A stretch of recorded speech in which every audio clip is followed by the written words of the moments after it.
ಓಂ ವಿಶ್ವಸ್ಮೈ ನಮಃ. ಪ್ರೀತಿಯ ಬಂಧುಗಳೇ, ಓಂ ಶಕ್ತನಾಮಕ ಆದಿತ್ಯ ಅಂತರ್ಗತ ಶ್ರೀ ಶ್ರೀಧರವಾಸಾಯ ನಮಃ ಅನ್ನುವ ಈ ಅಧಿಕ ಮಾಸದ ಮಂತ್ರವನ್ನ ಪದೇ ಪದೇ ಉಚ್ಚರಿಸ್ತಾ ನಾನು ಮೊದಲೆಂದೂ ನಿಮಗೆ ಒಂದು ಬಾರಿ ಹೇಳಿರುತ್ತೇನೆ. ಏಕಾದಶಿ ಬುಧವಾರದಂದು, ಸಂಕಷ್ಟಹರ ವ್ರತ ಮಂಗಳವಾರದಂದು, ಸೋಮವಾರ ದಿವಸ ಅಮಾವಾಸ್ಯೆ ಬಿದ್ದರೆ ಅತ್ಯಂತ ಅದ್ಭುತಗಳು ಅಂತ. ನಿನ್ನೆ ಮಧ್ಯಾಹ್ನ ತನಕ ಇದ್ದರೂ ಕೂಡ ತಾಂತ್ರಿಕಕ್ಕೆ ಯಂತ್ರಗಳನ್ನು ಬರೆಯಲು ನಿನ್ನೆ ರಾತ್ರಿ ಬಹಳ ಅದ್ಭುತ. ಆದರೆ ಬಹಳ ವಿಶೇಷ, ಇಂದು ಅಮಾವಾಸ್ಯೆ ಎಂದರೆ ಬಹಳ ವಿಶೇಷ ಪ್ರೀತಿಯ ಕಡೆ ನೀವು ಧನಿಕರಾಗಲು ಒಂದು ಅವಕಾಶ.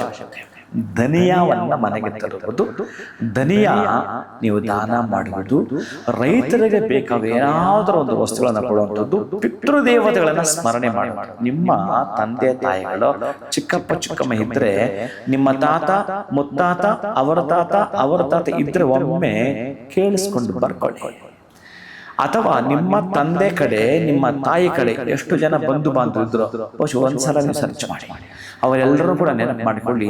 ಪಿತೃದೇವತೆಗಳು ಒಂದು ಬಿಟ್ಟರು, ಅವರನ್ನ ದೇವತೆಗಳಿಗೆ ಹೋಲಿಸಲಾಗಿದೆ. ಇನ್ನು ದೇವಲೋಕದಲ್ಲಿ ಇದ್ದಾರೆ ಅಂತ ಅರ್ಥ, ಪಿತೃಲೋಕದಲ್ಲಿ ಇದ್ದಾರೆ ಅಂದ್ರೆ ಕೂಡ ಅದೇ ಅರ್ಥ ಬರುತ್ತೆ. ಪ್ರೀತಿಯ ಬಂಧುಗಳೇ, ಅವರ ಆಶೀರ್ವಾದಕ್ಕೆ ನೀವು ಒಳಗಾಗಬೇಕು ಅಂದ್ರೆ, ಅವರ ಕೃಪೆಗೆ ನೀವು ಒಳಗಾಗಬೇಕು ಅಂದ್ರೆ, ಇಂತಹ ಹಿಂದೂ ವಾಸರ ಇಕ್ಕ ಬಂದಿರತಕ್ಕಂಥ ಅಮಾವಾಸ್ಯೆ ಎಂದು ದಟ್ಟ ದಾರಿದ್ರ್ಯನು ಕೂಡ ಧನವಂತನಾಗಲು ಒಂದು ಅವಕಾಶ ಧನಿಯ ಮನೆಗೆ ತಾ ಅಂತ ಹೇಳುತ್ತಾನೆ.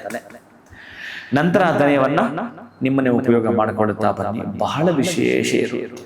ಇನ್ನು ನಾನು ಹೇಳಲೇಬಾರದು, ಅದೇನು ಅಂತಂದ್ರೆ ಇನ್ನು ಶಿವನ ದೇವಸ್ಥಾನಕ್ಕೆ ಹೋಗುವಂಥದ್ದು, ನಿಮ್ಮ ಶಕ್ತಿಯಾನುಸಾರ ಸೇವೆ ನೀವು ಮಾಡುವಂಥದ್ದು, ವಿಭೂತಿ ಧಾರಣೆ ಮಾಡಿಕೊಳ್ಳುವಂಥದ್ದು, ಇನ್ನು ಶಿವನಿಗೆ ರುದ್ರಾಭಿಷೇಕ ಮಾಡಿಕೊಳ್ಳುವಂಥದ್ದು, ಅಮಾವಾಸ್ಯೆಗೆ ಸಂಬಂಧಪಟ್ಟ ಎಲ್ಲವನ್ನು ಕೂಡ ಪುಷ್ಕಳವಾಗಿ ಮಾಡಿಕೊಳ್ಳಿ. ಆದ್ರೆ ಮರೆಯದೆ ಒಂದಷ್ಟು ಈ ದಿನ ಮನೆಗೆ ಬರಲಿ.